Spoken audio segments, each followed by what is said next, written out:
Bueno, en esta segunda sesión del ciclo sobre historia de Chile que estamos desarrollando este año y que inició brillantemente el profesor Enrique López el sábado pasado, me toca a mí intentar contestar la pregunta de si hubo realmente un proyecto político de Diego Portales, si estamos en presencia de un auténtico diseño para esa naciente República de Chile y por lo tanto para lo que también nosotros hoy día podríamos aprovechar de ese diseño. La primera parte de mi respuesta tiene que ver con si Portales tenía como ser humano las condiciones que podríamos llamar objetivas, condiciones de currículum para desarrollar un proyecto político para Chile. Yo sé que la pregunta, con casi 200 años de distancia, puede parecer extemporánea, pero en general las personas que se proponen un proyecto tienen un respaldo de los estudios que han hecho, sumado a una práctica en la que también han podido ejercer, a viajes que les han permitido conocer otras realidades, a una inserción en la realidad. Diego Portales tenía currículum, condiciones objetivas para poder desarrollar un proyecto político para Chile a partir de 1830. Primero, Portales no era, en sentido estricto, un hombre de derecho. Los proyectos políticos habitualmente los vinculamos al derecho, a la organización, a la estructuración a través de normas de la idea que tiene una persona en su cabeza. Portales había hecho nada más que 2 cursos de Derecho, un curso de Derecho Natural y de Gentes y un curso de Derecho Romano. Y él mismo decía que el único libro jurídico que había leído era la Ordenanza General de Minería, que la verdad es que no era un libro particularmente formativo, sino que una estructuración de normas sobre la minería en América. No tenía formación jurídica extensa, tenía una formación jurídica muy básica. Tampoco tenía formación de teoría política, lo que hoy llamaríamos estudios de ciencia política o de filosofía política o de teoría política. Portales era un buen lector, pero no llegó a tener tampoco una formación eh, en los grandes clásicos del siglo XVIII y de comienzos del siglo XIX. No nos consta, ya hablaremos de lo importante que es este nombre que vamos a mencionar, no nos consta que haya leído a Montesquieu, ni que haya leído a Rousseau, ni que haya leído a los tradicionalistas franceses, de Maistre, de Bonald. No nos consta que haya reflexionado a partir de textos de ciencia, teoría o filosofía política. O sea que desde ese punto de vista, el currículum de Diego Portales no cualificaba, podríamos decir, para un encargo, ¿eh?, de desarrollar un proyecto político para Chile. Por otra parte, uno podría pensar, sí, pero era un hombre que trabajó habitualmente en el mundo del comercio, así lo había hecho en Lima y también lo hizo en Chile, y por lo tanto desde el mundo del comercio podría haber tenido toda una eh, información, unos insumos, como se suele decir ahora, que le permitieran entender cómo era la realidad. Bueno, pero también consideremos que Portales no fue un comerciante particularmente exitoso, ni en Lima ni en Chile. Por otra parte, a Portales a veces lo vemos de uniforme.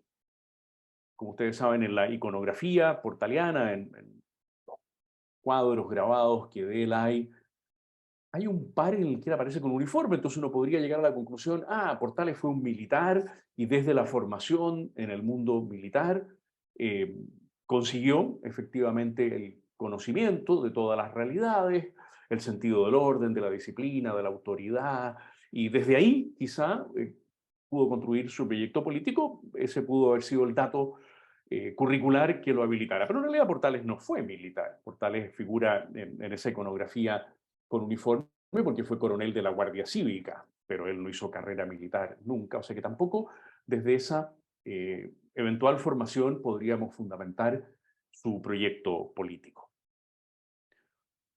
Entonces, ¿qué? ¿Cómo es posible que este hombre haya logrado lo que lo que vamos a ver que efectivamente sí logró proponer. Porque hay personas que tienen un genio que supera los fundamentos curriculares. Esto en el mundo contemporáneo de hoy, por supuesto, es mucho más difícil de, de conseguir, ¿eh? Que alguien sea un genio sin fundamentos teóricos específicos en derecho, en ciencia política o en ejercicio de la autoridad a partir del mundo militar o del conocimiento práctico a partir del comercio. ¿Eh? Que una persona fuera así silvestre, perdonen la expresión, y pudiera ser el constructor de un gran proyecto político sin tener esos fundamentos. Hoy sería prácticamente imposible. Pero Portales tenía un genio, una condición de sociólogo práctico, vamos a decir así, de un hombre que entendía la sociedad chilena y que entendía a la persona humana, en concreto a este bicho tan extraño que somos los chilenos, con enorme profundidad. Y como entendía la sociedad chilena y la persona humana con una enorme profundidad, pudo sugerir un proyecto político, ponerlo en práctica, además, esto es lo más notable. No fue Portales un hombre que se quedara al interior de su biblioteca, ¿eh? o que propusiera su proyecto en una tertulia de amigos mientras se tocaba la vihuela y se tomaba mistela. No, fue capaz a través de sus cargos como ministro del Interior y de Relaciones Exteriores, como ministro de Guerra, o sea, de Defensa, de proponer y poner en práctica un proyecto político. Entonces, a pesar de la falta de currículum, estamos en presencia de una persona con una genialidad enorme y que podríamos calificar de un sociólogo práctico inigualable en la historia de Chile. Sin estudio de sociología, pero con un conocimiento profundo del ser nacional, de los distintos grupos nacionales, de la mentalidad del chileno de la época. Entonces la respuesta es sí. Portales tuvo un proyecto político. Efectivamente lo tuvo. ¿Cómo lo podemos describir y dónde está contenido? Viene aquí una segunda cuestión más bien formal. Portales no escribió ningún tratado sobre su proyecto político. Portales escribió unos poquitos artículos de prensa y a veces con seudónimo, perdón. Portales consta en sus actuaciones en las actas del Consejo de Estado y decretos del presidente Prieto van firmados por él también porque él es ministro. ¿Cuáles son las obras de Portales a partir de las cuales podemos conocer su proyecto político? Sus cartas. Es curioso que un epistolario extensísimo, hay dos ediciones, ¿no? Una ya de hace casi un siglo y otra de hace unos 15 o 20 años atrás de la Universidad de Diego Portales. Hay dos ediciones del proyecto de las cartas de Portales, de las cuales podemos deducir su proyecto político. Hay dos cartas que son decisivas en esta materia. La primera es una carta del año 1832, en que Portales usa la famosa expresión principal resorte de la máquina. Está fallando, dice él, 1832, está fallando el principal resorte de la máquina. Y entonces esta expresión ha sido motivo de un enorme análisis porque Portales en ese momento no es ministro, ha dejado ya de serlo, después volverá a serlo de nuevo, pero está muy preocupado por la marcha de las instituciones en Chile y dice que están fallando, que está fallando una máquina, en concreto su principal resorte. Entonces, esta expresión, el principal resorte de la máquina, es una expresión que ha sido motivo de enorme especulación. ¿Qué quiso decir Portales con principal resorte de la máquina? ¿Cuál era el principal resorte de la máquina según Portales? Porque ahí entonces vamos a entender cuál es su proyecto político. Casi todos los grandes historiadores chilenos se han empeñado en tratar de dilucidar cuál es ese resorte. Alberto Edwards pensaba que es el gobierno autoritario. Mario Góngora decía, es la distinción entre los buenos y los malos. Armando de Ramón dijo, es la autoridad tradicional. Bernardino Bravo Lira, en cierto modo siguiendo a Francisco Encina, dijo, es el presidente de la República, porque Encina había dicho el poder ejecutivo. Y Sergio Carrasco ha dicho la autoridad. Fíjense ustedes, eh, Alberto Edwards, Mario Góngora, Armando de Ramón, Bernardino Bravo, Francisco Antonio Encina, Sergio Carrasco, grandes autoridades en materia de investigación y de escritura histórica, apenas coinciden en qué habría sido para Portales el principal resorte de la máquina. Ni siquiera se preguntan en qué consistía la máquina, sino que están tratando de dilucidar cuál era el principal resorte. Bueno, ninguno de los seis reparó en que esa carta de 1832 de Portales a su amigo Garfias había que ponerla en relación con una carta 10 años anterior, la más conocida de todas las cartas de Portales, y que no era tan difícil establecer a partir de la carta del 32 en relación con una carta 10 años anterior, 1822, no era tan difícil establecer cuál era la máquina y cuál era el principal resorte. ¿Quién lo logró así establecer? Alejandro Guzmán Brito, ese gran profesor de Derecho Romano, de Historia del Derecho, de Derecho Civil, fallecido tristemente durante la pandemia. Alejandro Guzmán Brito.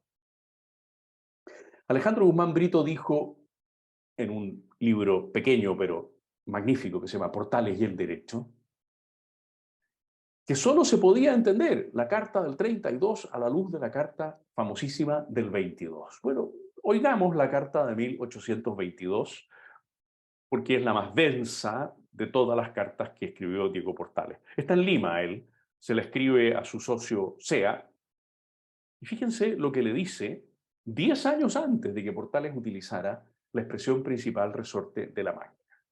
Le dice así, en 1822, todavía está O'Higgins en el poder, a su amigo Sea, comillas. A mí las cosas políticas no me interesan, pero como buen ciudadano puedo opinar con toda libertad y aún censurar los actos del gobierno. La democracia, que tanto pregonan los ilusos, es un absurdo en los países como los americanos, llenos de vicios y donde los ciudadanos carecen de toda virtud, como es necesario para establecer una verdadera república.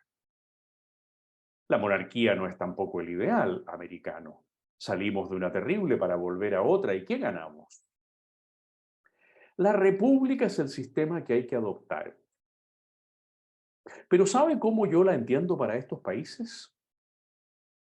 Un gobierno fuerte, centralizador, cuyos hombres sean verdaderos modelos de virtud y patriotismo, y así enderezar a los ciudadanos por el camino del orden y de las virtudes. Cuando se hayan moralizado, venga el gobierno completamente liberal, libre y lleno de ideales, donde tengan parte todos los ciudadanos. Esto es lo que yo pienso y todo hombre de mediano criterio pensará igual. Esta última frase de Portales, en fin, ¿eh? se nota la gran autoestima que Portales tenía respecto de sí mismo.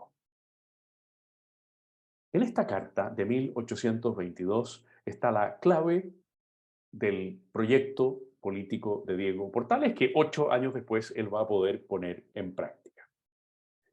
¿Qué descubrió Guzmán Brito?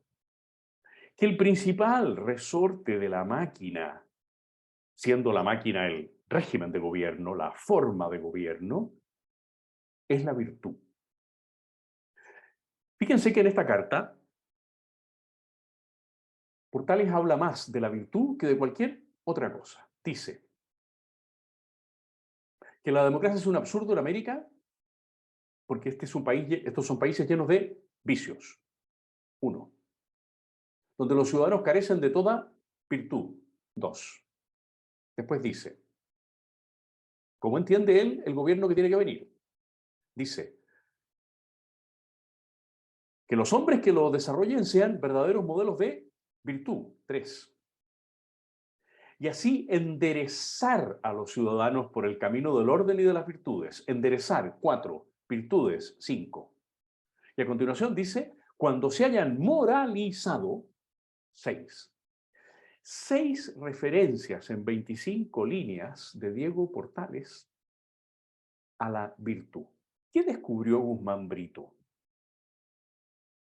Que Portales quizá había leído a Montesquieu, quizá no había leído a Montesquieu, pero que tenía en su cabeza el mismo esquema nuclear para un proyecto de gobierno que el que había tenido Montesquieu al escribir El espíritu de las leyes. ¿Por qué? Porque Portales está distinguiendo entre democracia, monarquía y república.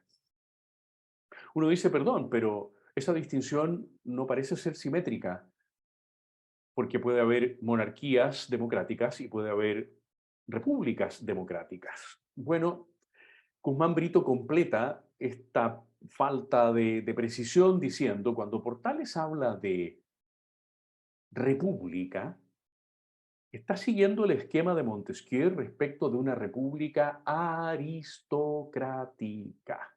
O sea, está siguiendo el esquema de Montesquieu que distingue entre monarquías por una parte y repúblicas por otra.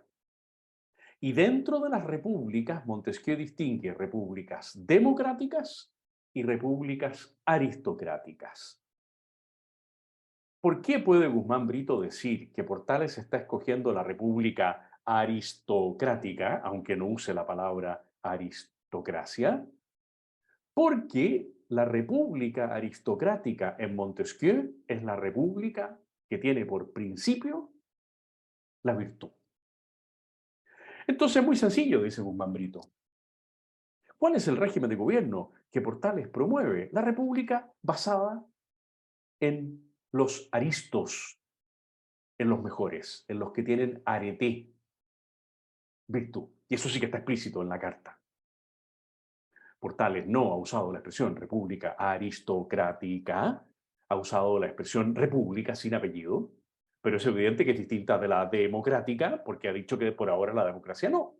¿Qué tipo de república es entonces la que queda? La aristocrática, y eso es evidente en la medida en que en 6 oportunidades, en 20 y tantas líneas, Portales habla de los vicios y de las virtudes. Bueno, entonces muy sencillo, dice Guzmán Brito. El eje, el núcleo del proyecto político portaliano es la virtud cívica. Y la forma de gobierno, la máquina que él propone, es la república basada en los mejores. Acuérdense que la palabra aristocracia no significa ni dinero, ni apellido, ni raza, significa virtud. Significa arete, aristos, arete, virtud. Logró Portales, que formulaba a partir del concepto de virtud pública, poner en práctica, cuando le correspondió ser ministro, 8 años después de la carta, un proyecto de gobierno para Chile basado en la virtud. Bueno, lo primero que tenemos que preocuparnos es de Portales mismo. Él, como sabemos, fue un hombre con una vida bastante esquizofrénica, bastante doble entre su vida privada, muy poco virtuosa, su trato con doña Constanza, los hijos que engendró en ella, el modo en que la maltrató y el estrictísimo rigor de su vida pública.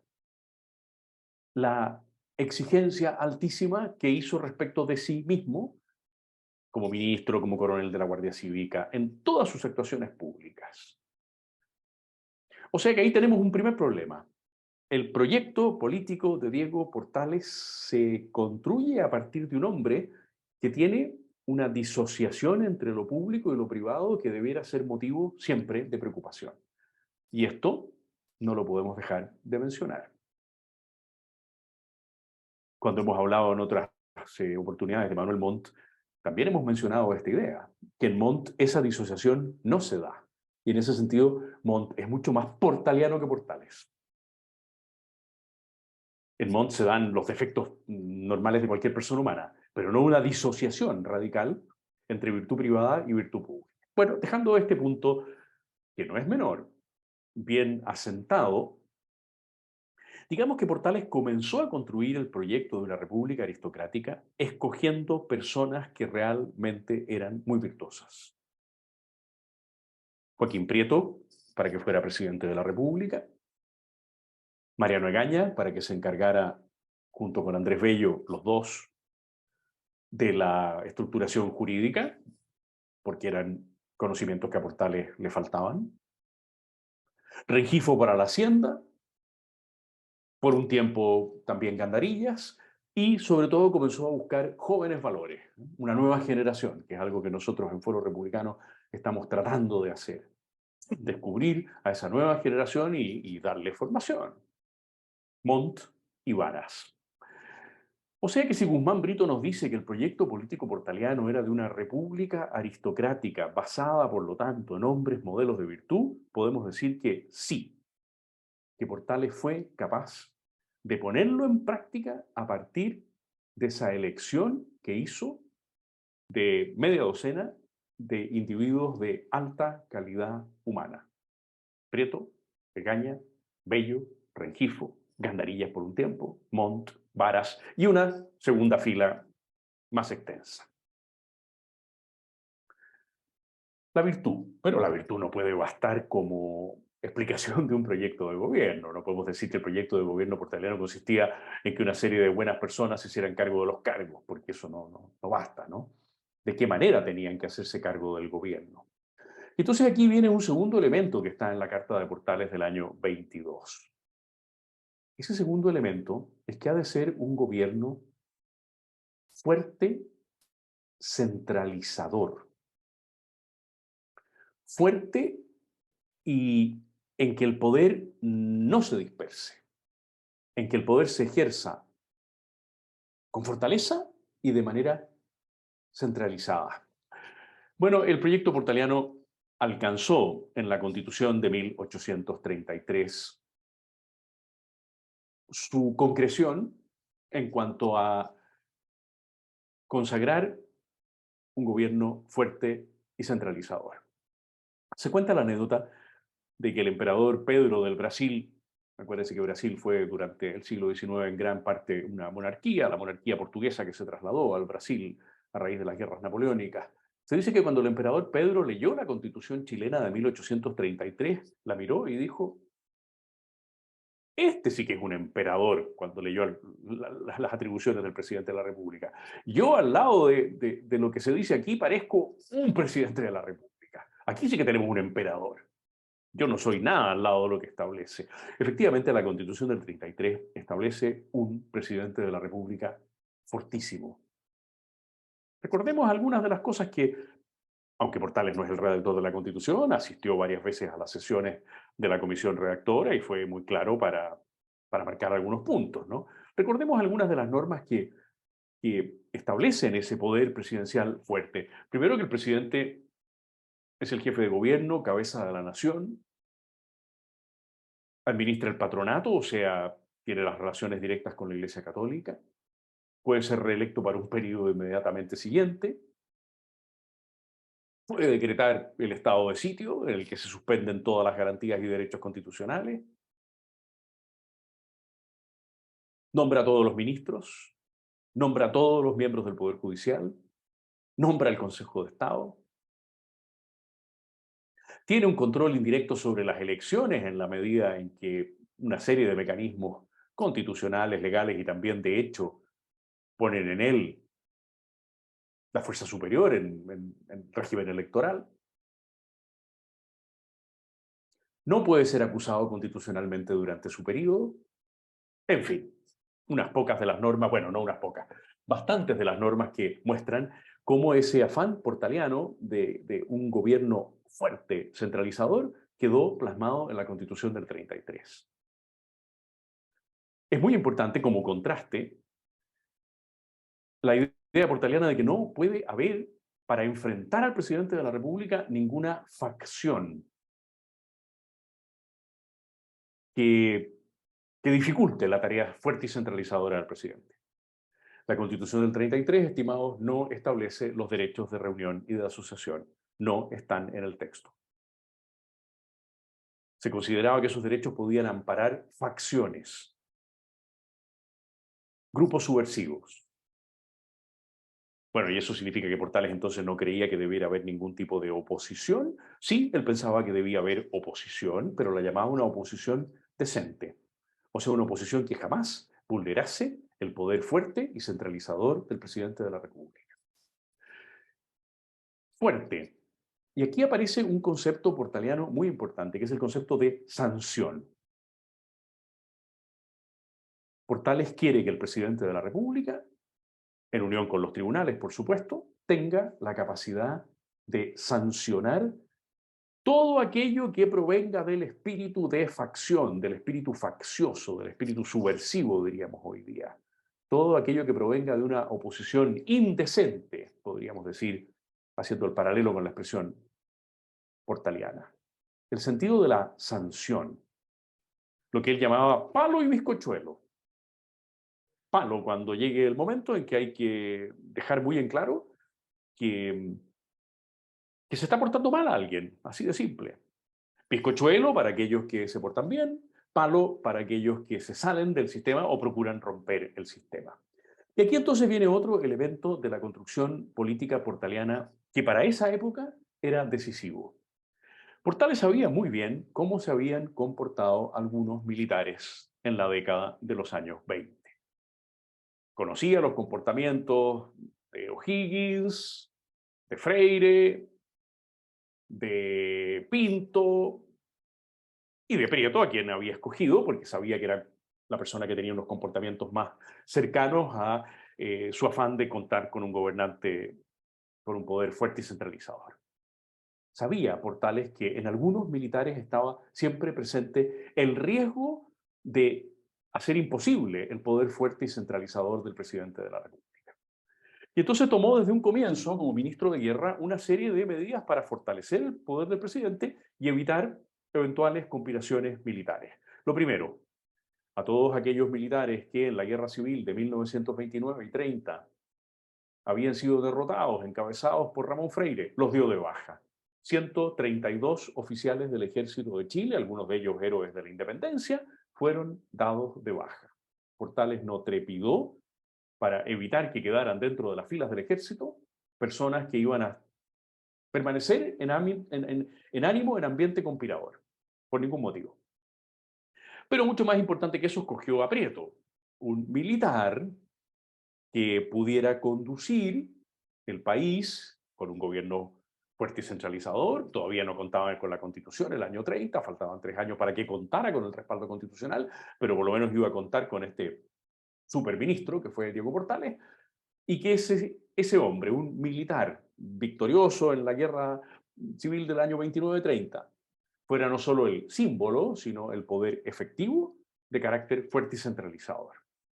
Con Freire fuera de la escena, con O'Higgins impedido de volver al país. También para Portales, sin que le tuviera ningún encono ni antipatía especial a O'Higgins, el hecho de que los o'higginistas pensaran que iban a lograr el retorno de su gran líder y caudillo lo puso siempre muy nervioso y Portales se opuso siempre. Murió varios años antes de que muriera O'Higgins, pero se opuso siempre al retorno de O'Higgins porque veía el riesgo de que volviera a surgir el caudillismo y que el gobierno fuerte y centralizador fuera enfrentado por otro militar de gran prestigio, obviamente. Pero hay dos medidas decisivas para fortalecer el poder presidencial respecto de los militares. Primero, las normas que Portales hizo establecer en la Constitución para resguardar al poder civil. Hay un muy buen libro del cual es editor Bernardino Bravo Lira que se llama Portales, el hombre y su obra y la consolidación del poder del gobierno civil. Dice, pero ¿cómo si era un militar el primer presidente durante 10 años? Y después vino otro militar, Manuel Bulnes, el segundo presidente del régimen portaliano. Durante 20 años tuvimos poderes, gobiernos militares. ¿Cómo vamos a decir que sí, tuvimos militares en el poder, pero fueron gobiernos civiles? ¿Por qué? Porque Portales le puso estricto margen a la presencia militar en el régimen político que él estaba construyendo. ¿En qué sentido? Primero, un par de leyes que debían aprobarse anualmente, una de ellas, perdón, cada 18 meses, ambas, perdón, cada 18 meses, y que colocaban a los militares bajo el control del Congreso. La ley de presupuesto militar y la ley que autorizaba a los militares para tener una dotación en la ciudad sede del Congreso. La segunda un poquito simbólica, porque si los militares querían portarse mal, por así decirlo, no se iban a ver frenados por el hecho de que no les habían autorizado por ley estar en la ciudad de Santiago.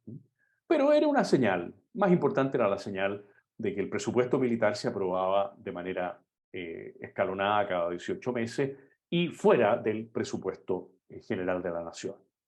O sea que ya en la Constitución a los militares se les dio una primera señal, señores, cuidado, el Congreso civil va a tener control legislativo sobre ustedes. También muy importantes los artículos que hasta el día de hoy, por ciertas modificaciones, permanecen en los regímenes constitucionales sobre la nulidad de derecho público y la eventual catalogación del delito de sedición que se incluye en la Constitución respecto de un eventual golpe de Estado. Se dice ahí que los militares a la frente de una fuerza armada, si imponen su autoridad fuera de las normas a las cuales están sujetos, cometen el delito de sedición y por lo tanto los actos que ellos realicen y los actos que ellos obliguen a realizar son nulos de derecho público. Qué extraño, dice uno, ¿por qué tanto tiempo después el régimen del presidente Pinochet tendrá tanto afecto por Portales cuando parecía que Portales se había distanciado del mundo militar? No, Portales no se distanció del mundo militar ni de la mentalidad militar. Se distanció de aquellos eventuales caudillos que producían anarquía en Chile, que es distinto. Y para darle una señal a algunos militares como Freire mismo, que ya sabemos que volvió a Chile el año 36 a tratar de derribar al gobierno, para darles una señal muy clara estableció estas normas. No es que estuviera en contra del mundo militar, por el contrario, sino que estaba en contra del caudillismo militar porque era por completo contrario a un proyecto político de estabilidad. Entonces tenemos la virtud, un gobierno fuerte, sancionador, centralizador, basado en las atribuciones del presidente de la República, descartando el espíritu faccioso, sedicioso, que muy probablemente en esa época podía impersonar algún militar y por lo tanto control de las funciones extramilitares que los militares pudieran realizar. Otro elemento importante de la construcción portaliana es el sentido que él tenía de la ley. Este es un tema que ha sido muy discutido.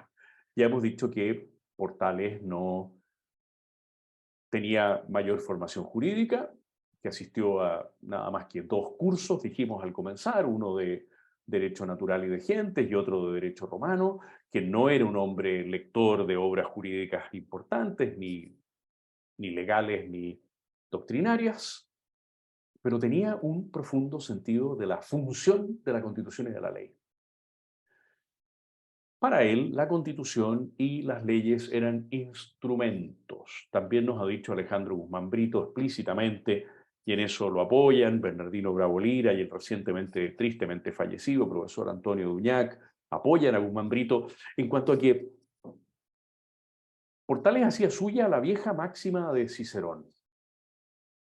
La suprema ley es la salud del pueblo. La suprema ley, podríamos decir, en lenguaje contemporáneo, es el bien común. Y al bien común debe ajustarse, por lo tanto, la ley positiva, partiendo por la Constitución y siguiendo por el resto de las leyes. Es el bien común el quien realmente norma la acción de los gobernantes y el comportamiento de los gobernados. Ese es el supremo criterio. Y por eso Portales pudo decir en una oportunidad, y eso, claro, hay gente que se lo ha reprochado muchísimo y no se lo perdonan, por así decirlo, hasta el día de hoy, en cierto modo Sergio Villalobos, no, porque no logró entender el problema, cuando Portales dijo la Constitución, sí, la propia Constitución a la que él había contribuido, la Constitución. Esa parvulita que hemos violado varias veces y que violaremos cuantas veces sea necesario. La frase no deja de ser desagradable, no deja de ser eh, insólita. Pero ¿qué quería decir Portales? Que él, en la concepción política que tenía, nunca iba a poner por encima de la salud del pueblo, del bien común, los textos formales. Que si había que violar el texto formal de la misma constitución que él había impulsado, no había inconveniente en hacerlo. En cierto modo, la propia constitución contenía un mecanismo de, perdonen, autoviolación, cuando establecía que el estado de sitio, decretado por el presidente de la República, suspendía el imperio de la Constitución. Claro, decir que la Constitución quedaba suspendida no era en sentido estricto, sino que declaraba el estado de sitio, lo que en realidad quedaban suspendidos eran los derechos y las garantías de las personas. No podía quedar suspendida toda la Constitución porque entonces el presidente se hacía el araquiri, ¿no es cierto? Decretaba el estado de sitio y quedaba él también suspendido en su cargo. No. En cierto modo, ese mecanismo de que al declarar el estado de sitio quedaban suspendidos los derechos y las garantías de las personas, había colocado dentro de la propia Constitución un mecanismo de autoviolación. La Constitución puede ser violada, legalmente violada, constitucionalmente violada, a través de la declaración de estado de sitio, porque puede haber motivos superiores a la mantención de todo el articulado de la Constitución como un articulado vigente. El sentido de la Constitución y de la ley que tiene Portales es un sentido en función de la salud del pueblo, salus populi suprema lex esto, la salud del pueblo es la suprema ley, Cicerón, en función del bien común, aunque Portales no use la expresión bien común. Queda un último punto por dilucidar respecto de la construcción portaliana. Voy a volver a leer la línea final de la Carta de 1822. Dice ahí Portales: cuando se hayan moralizado los ciudadanos, venga el gobierno completamente liberal, libre y lleno de ideales donde tengan parte todos los ciudadanos. Venga la democracia, obvio, ¿no es cierto? Antes ha dicho, la democracia que tanto pregonan los ilusos es un absurdo en los países como los americanos, llenos de vicios, donde los ciudadanos carecen de toda virtud.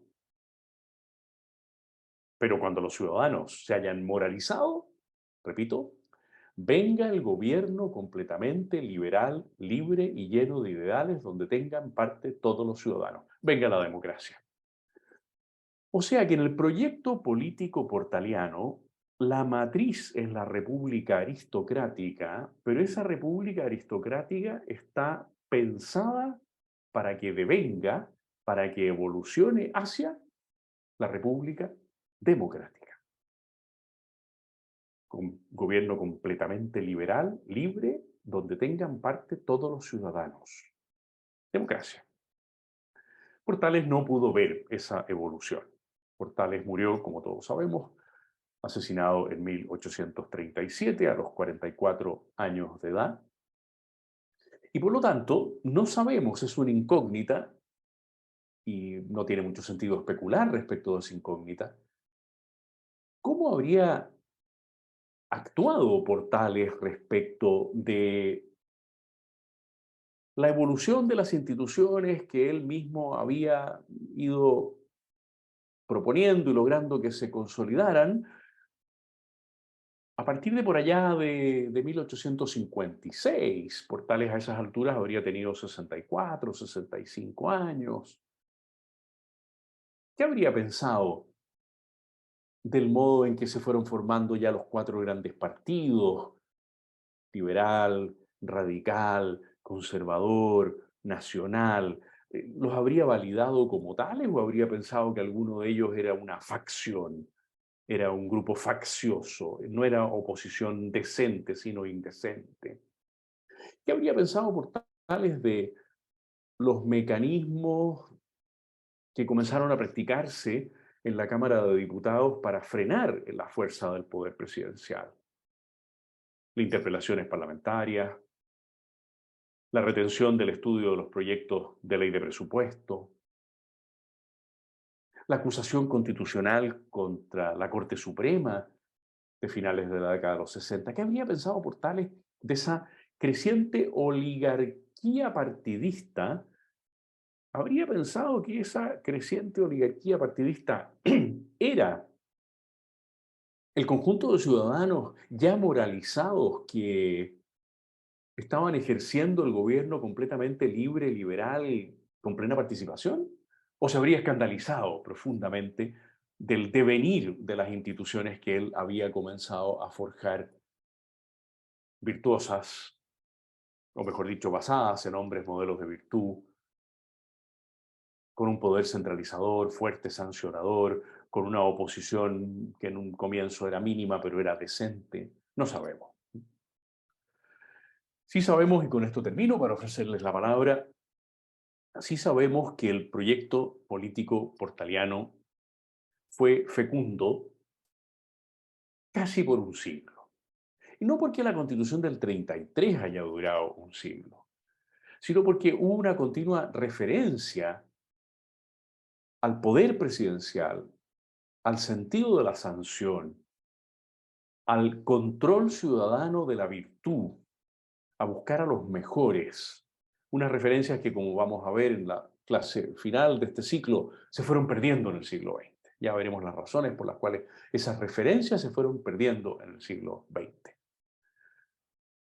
El profesor Gonzalo Arenas ha estudiado en una magnífica tesis doctoral cómo a Portales se le mantuvo vivo en la historiografía, en la teoría política, cómo fue un punto de referencia continuo y lo siguió siendo hasta ahora, y por eso estamos haciendo esta clase incluso, y lo fue de manera muy importante durante el gobierno de las Fuerzas Armadas y de Orden, apoyado por la enorme mayoría de la civilidad entre 1973 y 1990. Fue un gran referente porque el proyecto que construyó fue un proyecto que, aunque finalmente fue desvirtuado, hubo la gran condición de darle a las instituciones políticas chilenas y a la vida social, económica, cultural chilena un marco magnífico de referencia. Discutiremos si por 40 años, si por 90 años. Y discutiremos si en realidad la construcción guzmaniana de los años 80, la Constitución de 1980, hoy vigente en su texto original, me refiero, ¿era una Constitución portaliana o no lo era? También sería motivo de larga discusión.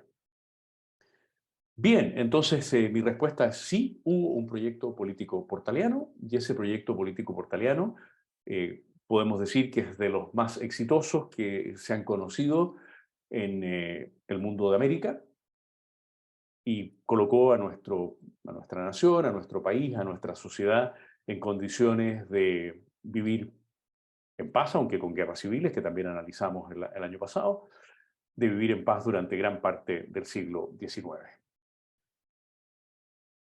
Les ofrezco la palabra, la Valeria va a administrar las preguntas y comentarios breves, como decía ella, que ustedes quieran hacer.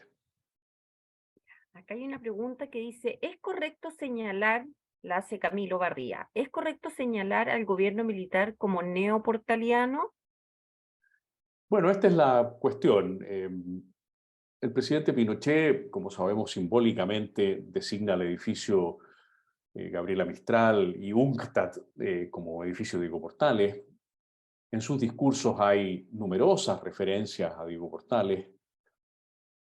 Lleva a la administración pública a un conjunto de jóvenes, la mayoría de ellos de la matriz de Jaime Guzmán, pero no todos, que se comprometen con un servicio público al estilo de los Montt y los Varas de los años 30, 40, 50 y 60 del siglo XIX, impone un sentido fuerte, centralizador y, por supuesto, sancionador ante ya lo que no podemos llamar facciones, sino más bien grupos terroristas y subversivos, con independencia de que en algunos casos se haya procedido de manera inadecuada en la acción represiva. Hay elementos de esa concepción portaliana que están presentes, ¿no? Y, y hay una persistencia en la referencia a Portales, aunque también hay, por supuesto, menciones a Bernardo Higgins, como no. Si el presidente iba a ser capitán general, tenía que hacer referencia al otro capitán general anterior. Y también hay continuas referencias a Manuel Montt. Que a mí por lo menos me alegran mucho las referencias que hubo a Manuel Montt. Está pendiente probablemente hacer un análisis comparativo de, del proyecto político portaliano y del proyecto político que está establecido en dos grandes documentos muy importantes, ¿no? La Declaración de Principios del Gobierno de Chile de marzo de 1974 y el Objetivo Nacional. Son los dos documentos, digamos, fundacionales, junto con el Bando 5 del 11 de septiembre del 73 y con la Constitución de 1980. Son documentos de distinta densidad, pero en todos ellos podemos encontrar los elementos para hacer una buena comparación entre el proyecto político portaliano original y su revivencia en el gobierno militar. Renato pregunta en esta misma línea, entonces, si en cierto modo el gobierno militar implantó parte de este proyecto, o por lo menos el espíritu, ¿por qué pareció no sobrevivir a ese gobierno? Hay un factor que marca toda la diferencia y que marca toda la diferencia no solo respecto del gobierno militar, sino respecto del siglo XX en relación con el XIX, que es la aparición del marxismo. Mm. Las oposiciones decentes o indecentes del siglo XIX eran todas oposiciones legítimas. O sea, cuando uno mira el modo en que se comporta Bilbao, el modo en que se comporta Lastarria, el modo en que se comporta Vicuña Maquena, y así sucesivamente, son todos modos casi siempre legítimos de comportarse. El Bilbao se sale un poquitito. Pero ninguno de ellos está movido estrictamente por el odio. Ninguno de ellos postula la lucha de unos chilenos contra otros como el motor de la historia. Ninguno de ellos postula que las relaciones de producción económica son la raíz última de la explicación de todos los fenómenos. En fin, ninguno de ellos ha asumido el marxismo, ¿eh? Y la diferencia queda marcada, por lo tanto, cuando a partir de la fundación del Partido Socialista Obrero de los Trabajadores en 1912, devenido Partido Comunista en 1922, pero al fin de cuentas recabarren, ese partido se enfrenta radicalmente con distintas estrategias que en otras oportunidades hemos analizado, con las instituciones que llamamos nosotros habitualmente republicanas. Y esa lucha está vigente. Esa lucha tiene 110 años de duración, 1912-2023, está vigente, y en esas coordenadas el gobierno militar se enfrentó con una situación enteramente distinta de aquella con la que se enfrentó el régimen portaliano. Las sublevaciones de los años 51, 59 tienen otra dimensión.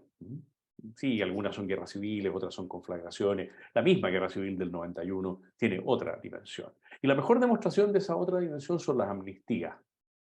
El profesor Mario Correa ha publicado sobre este tema y él es autoridad en esta materia, pero yo he aprendido de sus publicaciones cómo las amnistías, por ejemplo, posteriores a la Guerra Civil de 1891, que fueron graduales, no fueron todas una sola, operaron.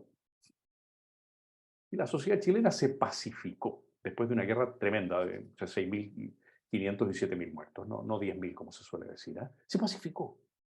Y miren ustedes lo que ha operado, lo que ha pasado con la amnistía de 1978. Terminó por no operar a raíz de la petición del presidente Elwin a los tribunales de justicia, completamente fuera de todo marco constitucional legal, y ha dejado abierta la, la senda del odio. Nunca nadie en 1890 dijo no hay perdón ni olvido. Nunca nadie dijo eso. Había un perdón parcial y después terminó habiendo un perdón total. Y desgraciadamente el no hay perdón ni olvido sigue vigente en la sociedad chilena. Mario y Elena preguntan por qué lo mataron. Después le vamos a dar la palabra a Máximo y a Rosita. Y creo que Rodrigo Langenbach también tenía la mano levantada. ¿Por qué lo mataron, don Gonza? Don Diego sabía que al sacar a 132 oficiales del Ejército de Chile, a algunos de ellos los humillaba porque habían sido, insisto, héroes de la independencia, a otros los dejaba en condiciones económicas, a otros o a los mismos, ¿no? Pero había una segunda razón, digamos, los dejaba en condiciones económicas muy precarias. Muchos de ellos eran personas cuarentonas y varios de ellos habían llegado a ser generales, muchos coroneles, varios tenientes coroneles, el resto eran oficiales más jóvenes, y que por lo tanto el resentimiento que le iban a tener no era nada fácil de manejar. Y por eso Portales ideó revitalizar las viejas milicias indianas con la llamada Guardia Cívica, para tener un cuerpo que llegó a tener 25.000 hombres en vida de Portales, de ciudadanos en armas, que le hiciera contrapeso al Ejército de Chile, que apenas tenía 3.000 efectivos, ¿no? Bueno, ese contrapeso falló en junio de 1837, cuando Portales, visitando las tropas, como sabemos, en Quillota, fue apresado por un regimiento y finalmente fusilado en el Barón. El resentimiento que algunos militares que habían quedado dentro, pero que eran muy amigos de los que estaban fuera, le tenían a Portales era enorme, y más aún, algunos de ellos percibieron que la guerra contra la Confederación, a la cual Portales estaba lanzando a Chile para evitar el dominio de Santa Cruz sobre todo el Pacífico, era una guerra que encontraba al ejército de Chile en absoluto preparado. ¿Cuáles fueron las verdaderas motivaciones de quienes efectivamente lo tomaron detenido en Quillota y lo llevaron finalmente para asesinarlo en el Barón? Si eran solo los despechos y el afán de revancha por la situación en la que habían quedado ellos y algunos de sus amigos, o estaba eso vinculado a no podemos aceptar que este tipo nos lleve a una guerra contra Perú y Bolivia, es cuestión que es muy difícil de dilucidar, ¿no? Pero se sumaron esos dos factores para que a los 44 años de edad Portales fuera asesinado por un disparo de fusil en el Alto del Barón. Ahí, cuando uno sale de la Universidad de Santa María, ¿no es cierto? La calle de atrás de la Santa María está ahí el monolito del lugar exacto en que Portales fue fusilado. Entonces ahora voy a dar la palabra. Estaban Max y Rodrigo primero, después Rosita, después Gonzalo. Y ahí terminamos, Y ahí terminamos, ya. Gracias, María. Gracias, Gonzalo. Un abrazo, Max. Me recordó las clases de Historia del Derecho de marzo del 2000, no, del año 2002, imagínate. Oye, muy cortita la pregunta. A mí nunca he logrado entender cómo, si Portales no escribió, si no fue presidente de la República en un régimen presidencial, si no hablaba. Yo leí la biografía de Encina, maravillosa, entiendo que no cobraba el sueldo por trabajar 16 horas diarias en el aparato, que se paseaba por los ministerios. ¿Cómo se construye el mito? ¿Por qué él es responsable? A mí se me ocurre que como que el día de mañana dijeran que la construcción chilena política la hizo un señor que fue subsecretario, que no escribió nada y que puso un presidente. ¿Te fijas? Entonces, la pregunta es porque hoy día Portales es un mito, está estudiado, pero ¿cómo alguien con esas características logra decir que el proyecto es de Portales y no de Joaquín Prieto? Que es de Portales y no de un grupo de iluminados, por ejemplo. Entonces, ¿cómo se ha logrado llegar a la conclusión histórica de que este es el proyecto de Portales y no de Joaquín Prieto, en fin, etcétera, etcétera? Esa es mi pregunta. Bueno, porque no tenemos documentación de los otros que nos permita decir es de Mariano Caña. Podemos decir que la codificación procesal es de Mariano Caña. Es de Andrés Bello. Podemos decir que la codificación civil es de Andrés Bello. Es de Prieto. Tenemos intercambios de cartas entre Portales y Prieto, muy interesantes, muy buenas, y vemos cómo Prieto, en cierto modo, está vitalmente sometido a Portales. La palabra sometido daría una mala impresión de Prieto. No, quiero decir, voluntariamente él cree que Portales tiene el genio para... Manuel Montt tenemos 2 volúmenes de Manuel Montt, pero claro, Manuel Montt es un jovenzuelo cuando Portales lo comienza a cultivar, ¿no? Es un jovenzuelo que será rector del Instituto Nacional a los 20 y tantos años, y después es presidente de la Cámara de Diputados ante los 30 años, ok, ya, pero es un jovenzuelo, no tiene la capacidad para producir.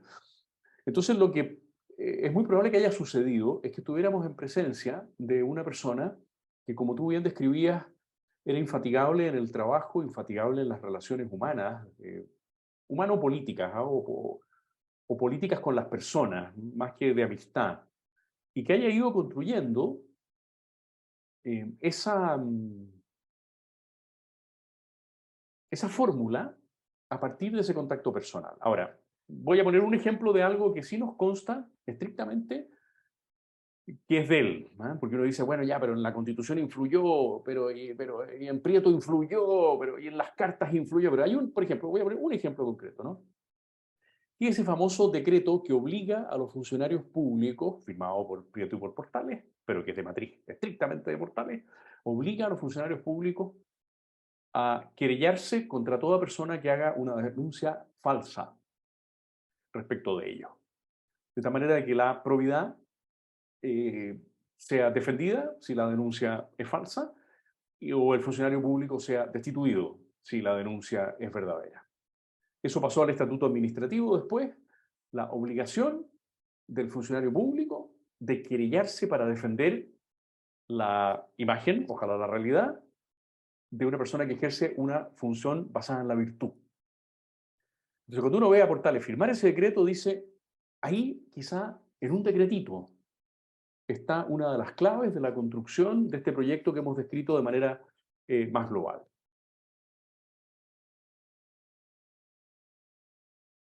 Buenísimo. Rodrigo, Hola, muy buenas tardes ya. Muchas gracias, profesor, por compartirnos esta interesante charla, como siempre. Y la consulta a mí llama la atención porque el proyecto portaliano se basó siempre en la virtud y la moral. Aparentemente tuvo una relación conflictiva con la Iglesia Católica. La relación en realidad no es del proyecto portaliano, sino que es de la pretensión republicana de ejercer el patronato.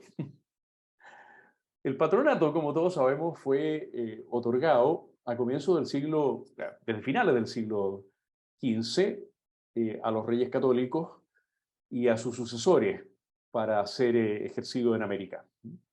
Era un conjunto de derechos, no vamos a entrar en ese detalle ahora, un conjunto de derechos que los reyes católicos y sus sucesores podían ejercer respecto de la Iglesia en América a cambio de ser los patronos, a cambio de protegerla.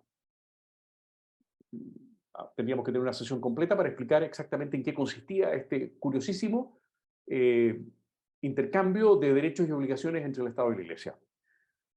Lo curioso es que cuando se produjo la independencia, las repúblicas americanas se consideraron herederas de la monarquía de España en este tema. Es curioso que voy a decirlo de manera un poco dura, para ustedes me entienden el ejemplo, que un hijo que mate a su padre quiera reclamar la herencia, ¿no es cierto? Pero así fue. Y entonces las repúblicas americanas se quedaron con la herencia del patronato. Y de hecho en la Constitución del 33 está establecido que uno de los deberes fundamentales del presidente de la República es cuidar la fe católica, porque es la religión oficial del Estado, así lo dice el artículo 5. La religión oficial del Estado es la católica, apostólica y romana, con exclusión del ejercicio público de cualquier otra. Religión oficial del Estado. Ya, esto suena muy bonito para la Iglesia Católica, pero resulta que sonaba muy feo cuando llegaba el momento de reemplazar un obispo, porque una de las concreciones del derecho de patronato era el derecho del presidente de la República de Chile, que nunca nadie le había dado, así como si se lo habían dado a los reyes de España, de proponer a la Santa Sede al candidato para el episcopado.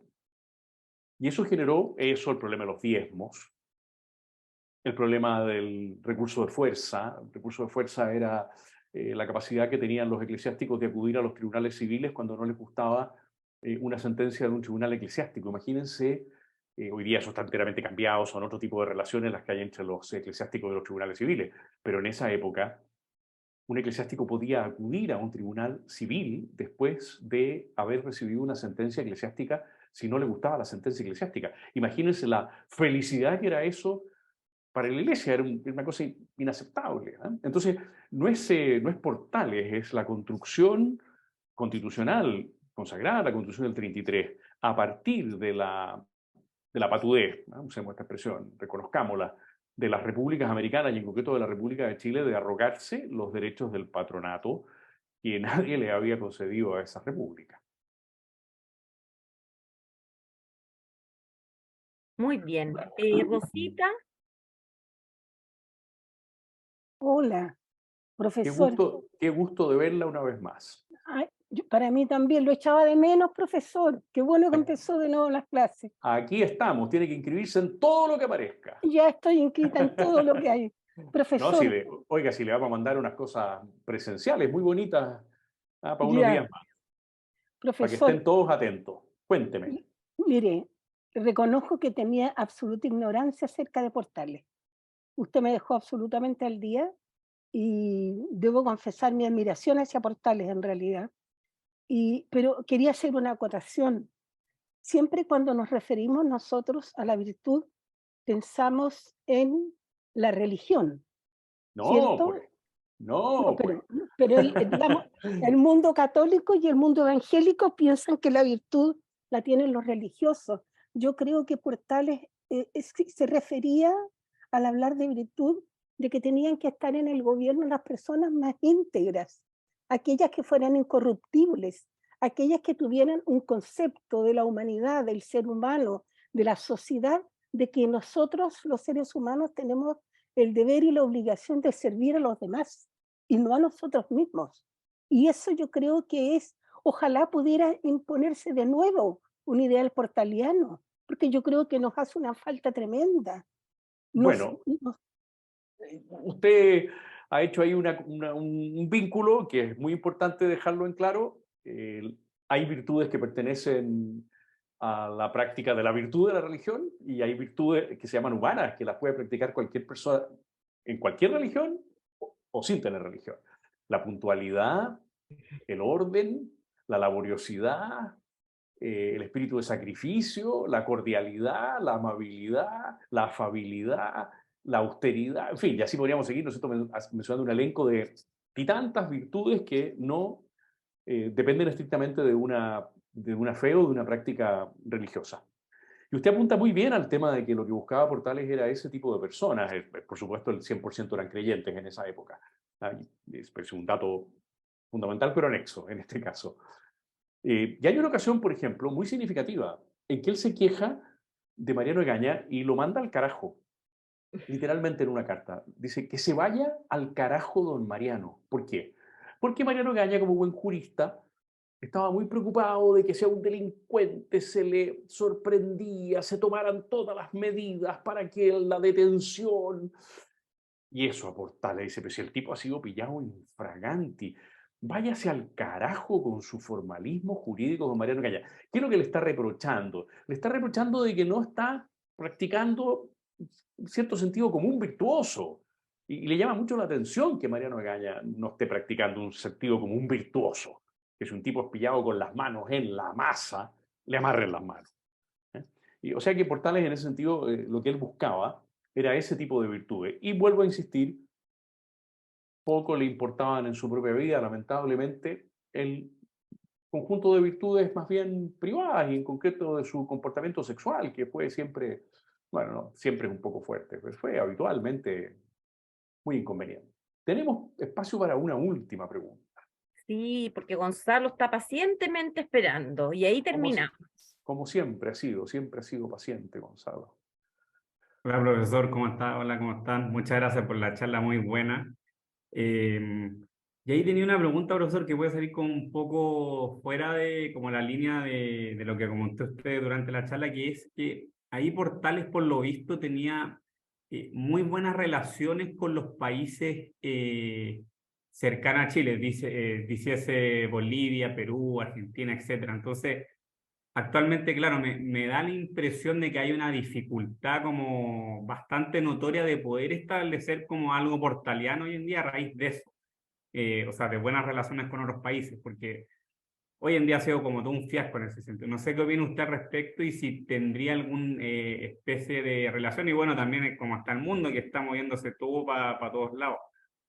Mira, esas buenas relaciones hay que matizarlas, Gonzalo, porque tenemos que entender que obviamente los países americanos se ayudaron unos a otros en los procesos de independencia que están ahí a la vuelta de la esquina.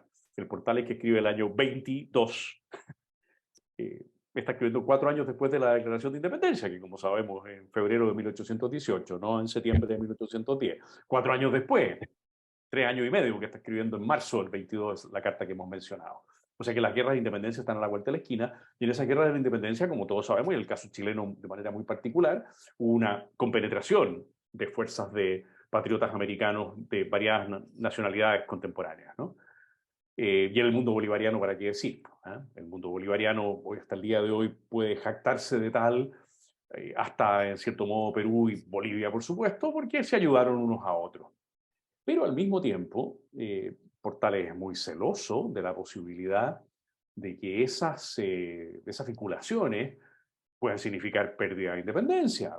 Primero, él, como sabemos, es muy celoso de la doctrina Monroe, de América para los americanos, cuestión que ha sido largamente debatida. ¿Qué quiso decir el presidente Monroe con América para los americanos? Que ese espíritu estadounidense era un espíritu de cooperación o era un espíritu de control, de imperialista. Es muy celoso de la influencia de Estados Unidos en América y en particular en Chile. Chile tenía prestigio naval muy bien ganado y por lo tanto prestigio para extenderse por todo el Pacífico.